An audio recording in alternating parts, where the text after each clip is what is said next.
early in yesterday, the day before, that tore out the wood and busted up the concrete. So I want to introduce someone that's kind of easy for me to introduce, Bob Lupton, who lives and has lived and worked in Atlanta for the last 40 years as an urban pioneer. He is the author of several books. A classic, theirs is The Kingdom, and just lately here, Toxic Charity. And we'll start with Bob, kind of why you wrote Toxic Charity. What was the motivation behind it? It wasn't too many years being involved here in this community and just across I-20, Grant Park and Cabbagetown. First kids that I ever worked with lived on the streets right around here. So that's been 40 years ago now. It didn't take very long to figure out that if you continue to do for others, that will foster a kind of dependency on you, on your programs, on what you're handing out, your food, your clothing, etc. And a part of our motivation for moving into this community as neighbors was to build community, be a part of the community, open up a church, become a spiritual supportive body. And what I realized was that our giveaway programs were not fostering healthy relationships. They were setting up two classes of people. The givers who had the control and the resources, and the recipients who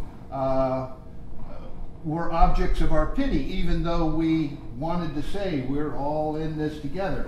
It did not lead to healthy, independent relationships.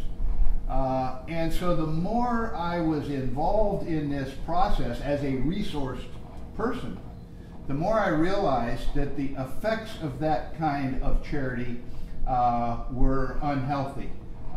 They encouraged a kind of a toxicity that was not good for either the giver or the recipient. And so that realization caused us to say, let's revisit everything we're doing. The short story is, we said we're getting out of the giveaway business. We're only going to figure out ways that exchange and reciprocity can characterize our ministry. And so we changed our paradigm. And as time has gone along now, I've been realizing with the great increase in our country today of service projects, mission trips, everybody's into it.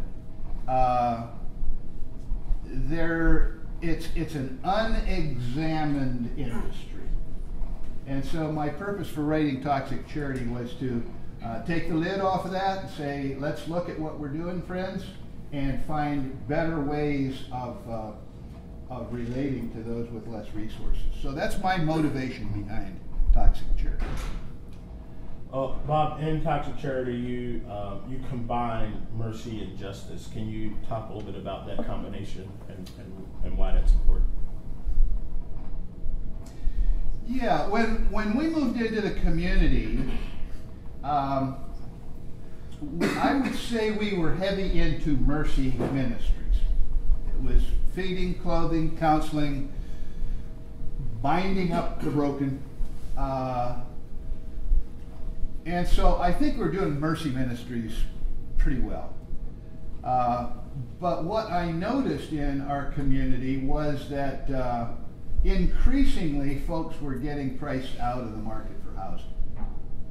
And of course we scurried around and tried to find alternative housing in the community. And then one of our neighbors who came to our church lived across the street. She came in crying one day and she said, I don't know what I'm going to do. They're just selling my house. And I've lived here, rented here for years. And for the first time it connected with me that the new house that we built, which was appreciating in value, was having the inverse effect on Opal and others. As we were pulling up with it the rents and the values. And so as our wealth was nicely appreciating, her poverty was deepening in an inverse proportion. And I realized I'm a part of her problem. And I didn't know what to do about that. And Leroy alluded to the fact that we called folks together and we said, what should we do? And some of our suburban partners came around us. And so we ended up buying Opal's house and over 6 months or so doing a total renovation. And then we sold that house back to her at just what we had in it, which was a total of $24,000.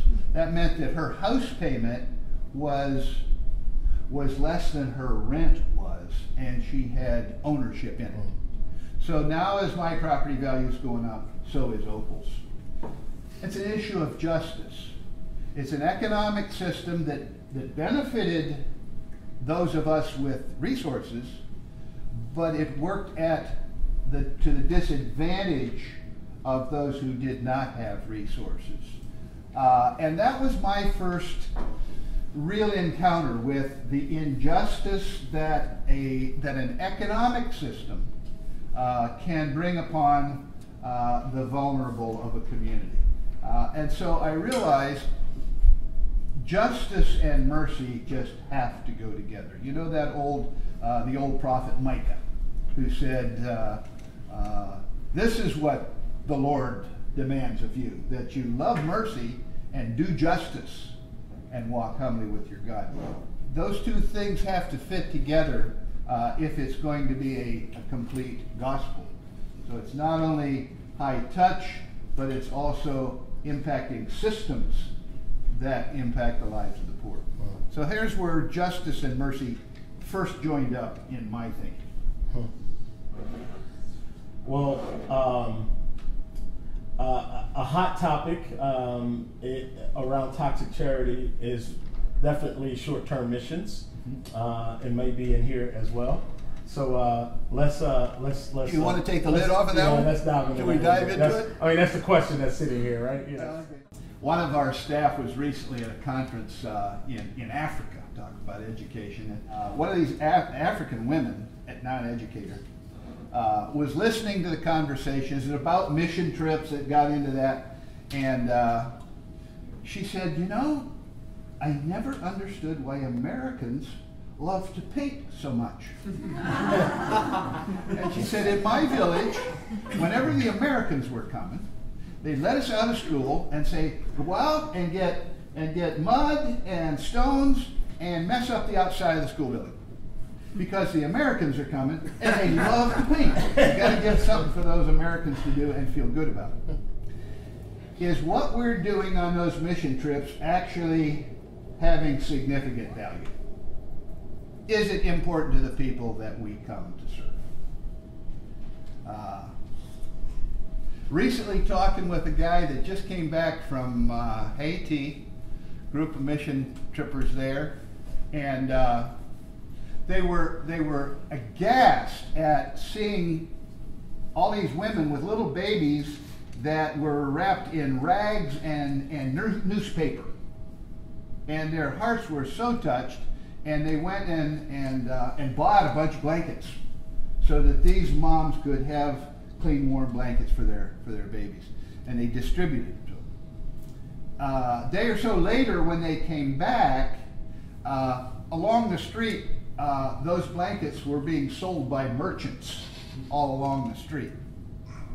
And when they saw the mothers, the kids were still wrapped in newspaper dirty rags. And they were incensed until they realized that the real need was food. The mothers sold those blankets for food for their babies. And they said, oh. The question is, what's the highest priority among the people we're serving?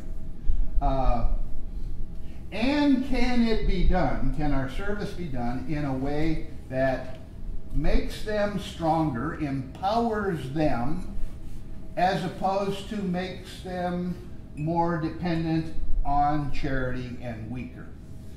In Nicaragua, we have been involved there with a micro-lending organization, and I was talking with the head of that organization, a Nicaraguan banker turned micro-lender, and I said, how are you working with the churches down here? And he kind of skirted the issue. He was a churchman, knew I was a churchman. And I said, no, I said, I want to know, how is it working with the churches down here? How's micro-lending in churches? Well, he said there's whole sections of our country where we can't do any micro-lending at all. He says those are the areas where there are concentrations of church partnerships in the United States, U.S. churches.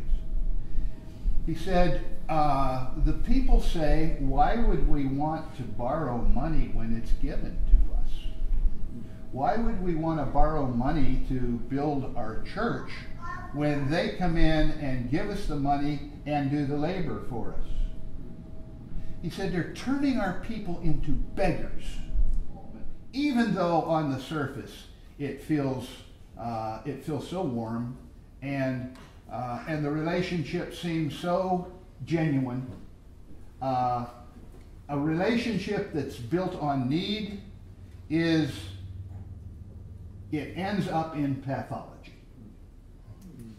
And so a part of what toxic charity is about is taking an honest look at the way we are engaging with poor people and offering some suggestions as to how to make it more transformative than toxic. Some examples. Can you talk to us a little bit about the East Lake project and what happened there? Yeah, you know where East Lake is? East Lake used to be, when I moved in, East Lake was synonymous with everything that was wrong with our city. Nobody wanted to live in East Lake. Very dangerous place. East Lake Meadows was the housing project, and it was really, really violent. The residents named it Little Vietnam because of the violence. A fellow church member called me one day, real estate developer here in Atlanta, and he said, I got this idea. He said, you know, out there in East Lake, there's that old bankrupt golf course out there. I said, yeah, I've seen it. He said, that used to be famous. That used to be a world-class golf course called the St. Andrews of the United States. He said, I got an idea. He said, what if I got a hold of that golf course, turned it back into a world-class course again? He said, you know golf legend Bobby Jones, that was his home course. He said, I'd get Bobby Jones's trophies and his clubs, his jackets, and he said, we could turn that into a shrine, Bobby Jones. He said, I think rich golfers from all over the country would want to join that. He said, we might be able to use that as a catalyst to turn the community around. He said, have you ever heard of that happening before? I said, no, I really haven't. He said, if I do the golf course, would you do the community development stuff? And I said, well, I'd be interested. And so he called about a month later, and he said, well, I did it. He said, I bought the course. And so that started us down the road to figuring out how in the world do you transform a community that had deteriorated into a very high crime area. That golf course did in fact attract wealthy golfers from all over the country. As a matter of fact, Tom, the developer, said, he said, you know, the way to make things really exclusive is to limit the membership. So he said, we're only going to have 100 members. And we're going to limit those members to 12 Atlanta members. The rest of them are going to have to come kind of Fortune 500 CEOs from around the country. And boy, that worked. They lined up, paid their $250,000 to join, and Tom had $25 million to work with. That money then, we started turning back into the neighborhood. We tore down a public housing project there and rebuilt it as a mixed income community. Did a new golf course kind of woven in around that former housing project so that the kids urban kids typically don't golf.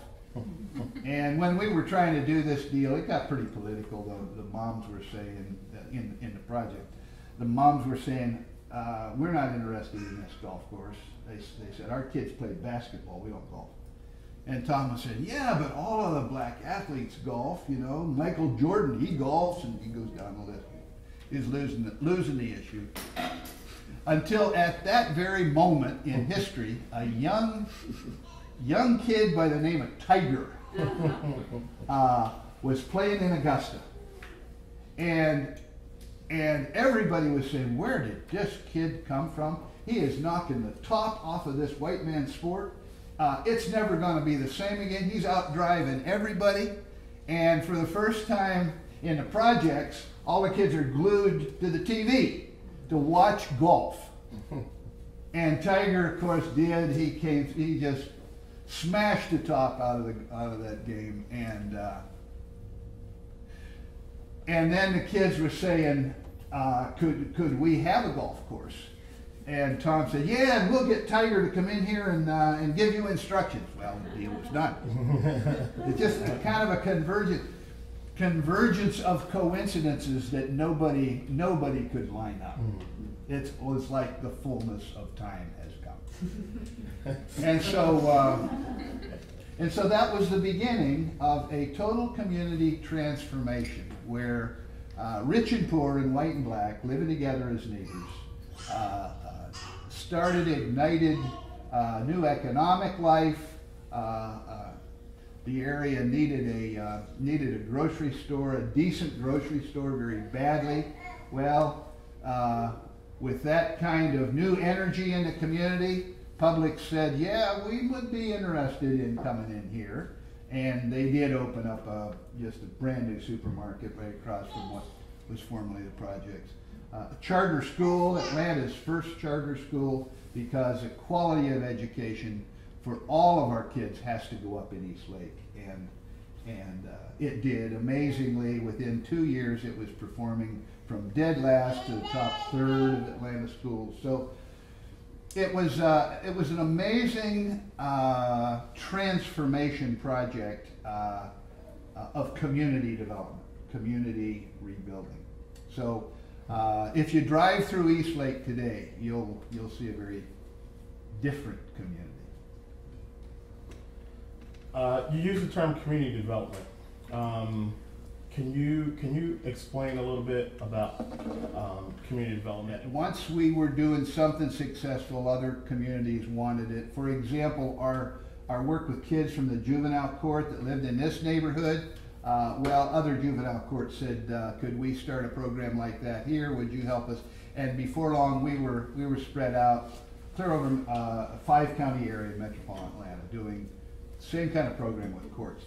And what we realized was, after you work with a kid for 2-3 years, maybe a little longer, by the time they hit young adulthood, the survival needs are starting to move in on them, adult survival needs. And so they didn't fit our program anymore. And so kids that we had invested a lot in just kind of got sucked under by the survival ethic of the street. And we realized we don't have a program that will follow them through into adulthood and into family life, etc. Because it gets really complicated. They have employment needs. They have housing needs. And so it became very apparent that you cannot do holistic ministry spread out all over the metropolitan area. And so we said, let's pull it in, let's get some focus, let's target one neighborhood where we can combine from little kids growing up, daycare, up through school, up through employment, up into housing, where we can do a whole continuum of involvement that would increase the chances that those kids will grow up into healthy adults and healthy families.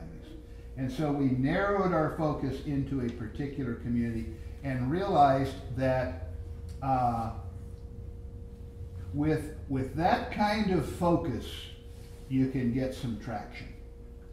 And out of that grew, we never knew what community development was, wasn't really a word or phrase that was used much then, but it emerged, and that's what we have become, a community development, a community transformation ministry that essentially partners with the neighbors in a neighborhood, identifying what the dreams of the community are, begin to help prioritize what should we work together on first, and in the process develop a pretty holistic, a comprehensive transformation plan for a community that involves every aspect of life. That doesn't mean that our ministry can address all those needs. It does mean that within the community there is enough interest and strength that we can attract both internal resources and the outside partners to transform a community. For example, how do you take on the issue of safety in the community, which everybody's concerned with? Well, when the community is not organized, the tendency is that police aren't going to do very good work. Nothing is more demotivating to a cop than to go through the danger and the bother of arresting somebody and then showing up in court just to see that guy walk out with a smirk on his face because you can't get any witnesses there. So together as a community with focus, it can have a really transforming impact. Strategic neighbors those are folks who are mission-minded, mission-driven, folks that want to make a difference in their world, who are willing to locate themselves in places where connected neighbors are in short supply. One of the reasons why an urban community declines is because the connected neighbors have moved out. The homeowners, those who are the school teachers, the ministers, the city workers, they moved out when we suburbanized as a nation, and it left behind pockets of poverty, and folks there became disconnected from the systems, and their voices were disconnected from the systems that operate the city. And so one of the problems of sustained poverty in the city has been isolation.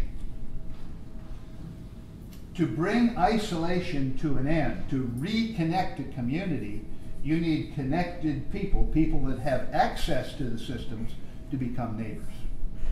And why neighbors? Well, if we're commuting helpers, if we're counselors that drive in, we're committed to doing good work, but we drive home at night, and so where our treasure is, there will our heart be also.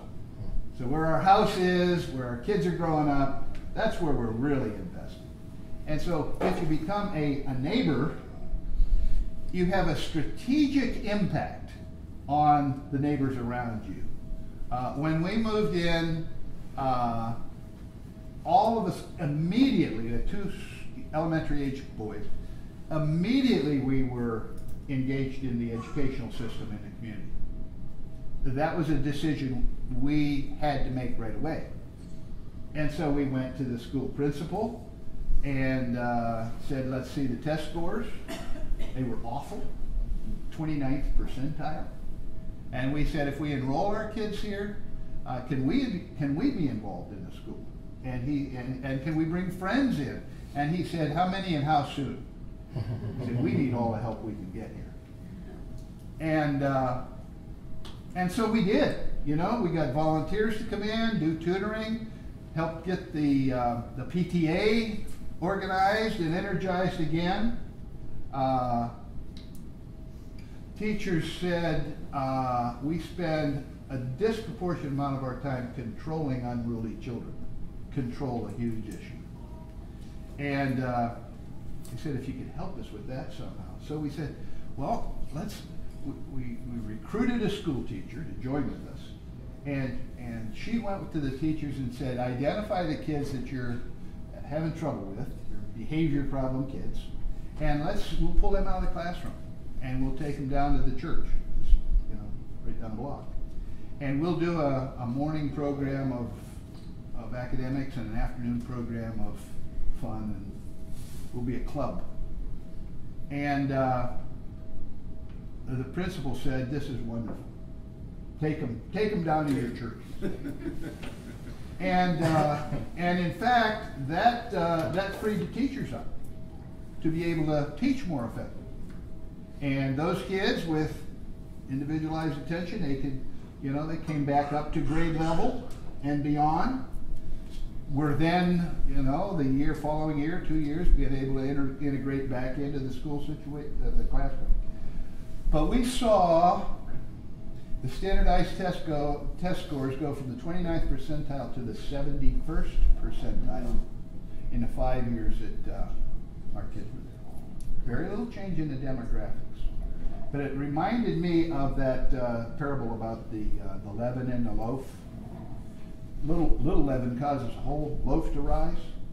Well, when you extract from the school system the kids with the educational background and values, and leave only those that are struggling with survival issues, that loaf tends to implode. So the presence of strategic neighbors, connected folks who have connections and capacities to bring about change, have a dramatic impact on a community. So strategic neighboring is a core part of our strategy these days. Depressed communities need new, strong neighbors to join with them in rebuilding their communities. Let's thank Bob. Thank you.